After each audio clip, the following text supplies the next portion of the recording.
बोलिए बृहस्पति देव भगवान की जय। बृहस्पतिवार व्रत कथा।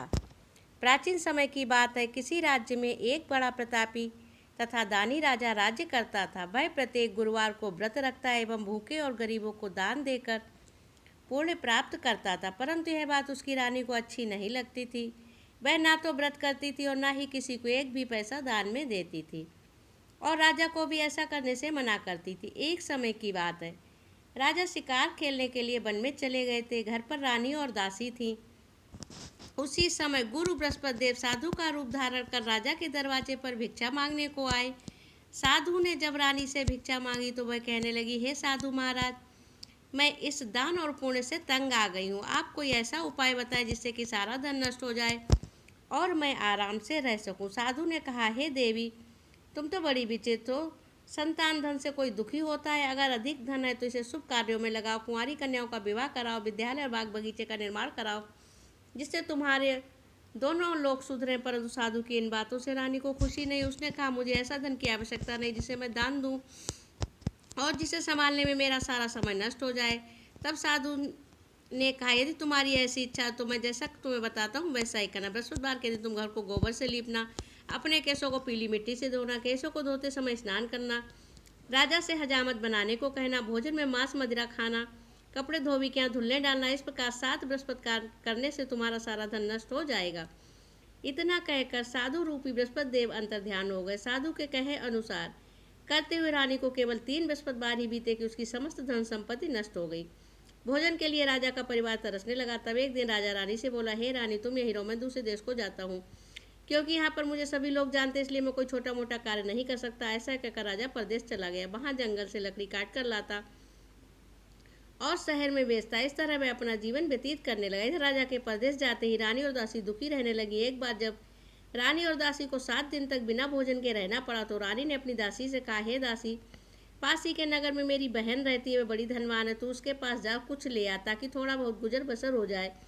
दासी रानी की बहन के पास गई। उस दिन बृहस्पतिवार था और रानी की बहन उस समय बृहस्पति देव का व्रत कर रही थी, कथा सुन रही थी। दासी ने रानी की बहन को अपनी रानी की संदेश दिया, लेकिन रानी की बड़ी बहन ने कोई उत्तर नहीं दिया। जब दासी को रानी की बहन से कोई उत्तर नहीं मिला तो वह दुखी और क्रोध भी आया। दासी ने वापस आकर रानी को सारी बात बता दी। सुनकर रानी ने अपने भाग्य को कोसा। उधर रानी की बहन ने सोचा कि मेरी बहन की दासी आई थी, परंतु मैं उससे नहीं बोली, उससे वह दुखी हुई होगी।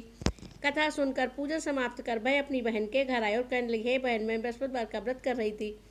तुम्हारी दासी मेरे घर आई थी, परंतु जब तक कथा होती है तब तक ना उठते हैं ना बोलते हैं, इसीलिए मैं नहीं बोली। कहो दासी, क्यों गई थी? रानी बोली, बहन, तुमसे क्या छिपाऊं, हमारे घर में खाने तक को अनाज नहीं था। ऐसा कहते कहते रानी की आंखें भर आई। उसने दासी समेत पिछले 7 दिनों से भूखे रहने तक की बात अपनी बहन को विस्तार पूर्वक सुना दी। रानी की बहन बोली, देखो बहन, भगवान बृहस्पति देव सबकी मनोकामना पूर्ण करते। देखो, शायद तुम्हारे घर में अनाज रखा हो। पहले तो रानी को विश्वास नहीं, पर बहन के आग्रह करने पर उसने अपनी दासी को अंदर भेजा तो सचमुच अनाज से भरा एक घड़ा मिल गया। देखकर रानी को बड़ी हैरानी हुई। दासी रानी से कहने लगी, हे रानी, जब हमको भोजन नहीं मिलता तो हम व्रत ही तो करते, इसलिए क्यों ना इनसे व्रत और कथा की विधि पूछ ली जाए ताकि हम भी व्रत कर सके। तब रानी ने अपनी बहन से बृहस्पतिवार व्रत के बारे में पूछा।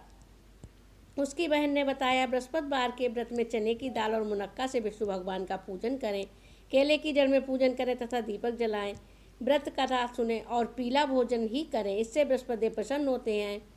व्रत और पूजन विधि बतलाकर रानी की बहन अपने घर को लौट आई। 7वें रोज बाद जब गुरुवार आया तो रानी और दासी ने निश्चय अनुसार व्रत रखा। घुड़साल में जाकर चना गुड़ बीन लाई और फिर उसकी दाल से केले की जड़ तथा विष्णु भगवान का पूजन किया। अब पीला भोजन कहाँ से आए, इस बात को लेकर दोनों बहुत दुखी थे। चूंकि उन्होंने व्रत रखा था इसलिए गुरुदेव उनसे प्रसन्न थे, इसीलिए वे एक साधारण व्यक्ति का रूप धारण कर 2 थालों में सुंदर पीला भोजन दासी को दे गए। भोजन पाकर दासी प्रसन्न हुई और फिर रानी के साथ मिलकर भोजन ग्रहण किया। उसके बाद वे सभी गुरुवार को व्रत और पूजन करने लगे। बृहस्पति भगवान की कृपा से उनके पास फिर से धन संपत्ति होगी, परंतु रानी फिर से पहले की तरह आलस करने लगी। तब दासी बोली, देखो रानी, तुम पहले भी इसी प्रकार आलस करती थी, तुम्हें धन रखने में कष्ट होता था, इसी कारण सारा धन नष्ट हो गया, और अब जब भगवान गुरुदेव की कृपा से धन मिला तो तुम्हें फिर से आलस होता है। बड़ी मुसीबतों के बाद हमने ये धन पाया है, इसीलिए हमें दान पुण्य करना चाहिए, भूखे मनुष्यों को भोजन कराना चाहिए और धन को शुभ कार्यों में खर्च करना चाहिए, जिससे तुम्हारे कुल का यश बढ़ेगा, स्वर्ग की प्राप्ति और पितर प्रसन्न होंगे। दासी की बात मानकर रानी अपना धन शुभ कार्यों में खर्च करने लगी, जिससे पूरे नगर में उनका यश फैलने लगा। यह बृहस्पतिवार की कथा जो कोई सुनता है, सच्चे मन से जो भी व्रत करता है, बृहस्पति देव उनकी सभी मनोकामनाएं पूर्ण करते हैं। बोलिए बृहस्पति देव भगवान की जय। ऐसी ही वीडियो देखने के लिए चैनल को सब्सक्राइब करें, बेल आइकन को प्रेस करें, जिससे कि जब भी कोई वीडियो अपलोड करें आपको सबसे पहले मिले। राधे राधे।